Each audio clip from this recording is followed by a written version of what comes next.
తెలుగు రాష్ట్రాల చరిత్రలో తొలిసారిగా పబ్లిక్ అకౌంట్స్ కమిటీ చైర్మన్ పదవికి ఎన్నిక జరగబోతుందని తగిన సంఖ్యాబలం లేదని చెబుతూ 1966 నుంచి వస్తున్న సాంప్రదాయానికి విరుద్ధంగా కూటమి ప్రభుత్వం నిర్ణయం తీసుకుందని వైసీపీ ఆరోపిస్తోంది. ఈ సమయంలో పెద్దిరెడ్డి స్పందించారు. అవును, రాష్ట్ర చరిత్రలో మునిపెన్నడూ లేని విధంగా ప్రజా పద్దుల కమిటీకి ఎన్నికలు నిర్వహించాల్సి రావడం దురదృష్టకరమని వైసీపీ ఎమ్మెల్యే మాజీ మంత్రి పెద్దిరెడ్డి రామచంద్రారెడ్డి అన్నారు. ఈ పరిస్థితుల నేపథ్యంలో ఎన్నికలను బహిష్కరిస్తున్నట్లుగా పార్టీ తరపున ఆయన ప్రకటించారు. తాజాగా మీడియాతో మాట్లాడిన పెద్దిరెడ్డి కీలక వ్యాఖ్యలు చేశారు.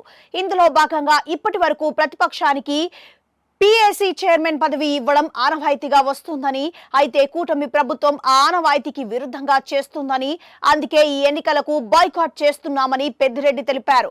గతంలో సభ్యుల సంఖ్యతో సంబంధం లేకుండా పీఏసీ ప్రతిపక్షానికే ఇచ్చారని గుర్తు చేశారు. పబ్లిక్ అకౌంట్స్ కమిటీ అనేది ప్రభుత్వ తప్పులను ఎత్తి చూపుతుందని, అందుకే ప్రతిపక్షానికి ఇస్తారని, ప్రపంచంలోని ప్రతి ప్రజాస్వామ్య దేశంలోనూ ఇదే సాంప్రదాయం జరుగుతుందని, ఒక తాలిబాన్లు పాలిస్తున్న ఆఫ్ఘన్ లో తప్ప అని పెద్దిరెడ్డి కీలక వ్యాఖ్యలు చేశారు. 2G స్పెక్ట్రమ్ స్కామ్ దగ్గర నుంచి కోల్గేట్ స్కామ్ వరకు అన్ని పీఏసీ వెలికి తీసినవే అని తెలిపారు.